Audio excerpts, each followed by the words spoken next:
موجود في معظم الكرات.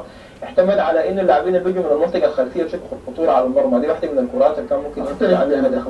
اكيد خطوره كبيره جدا. الهدفين اللي حرزهم المنتخب المصري وكان فيهم يعني التعاون والدعم بالنسبه للوضع الهجومي بالنسبه للمنتخب المصري، وكان في تركيز. يعني المنتخب المصري وجد عدد قليل جدا من الهجمات لكن استثمرها. نعم كده اللي هي احدى النقاط البارزه جدا في المباراه. المنتخب المصري تحديدا وجد 5 فرص خطره في هذه المباراه واحده منها 3 اهداف.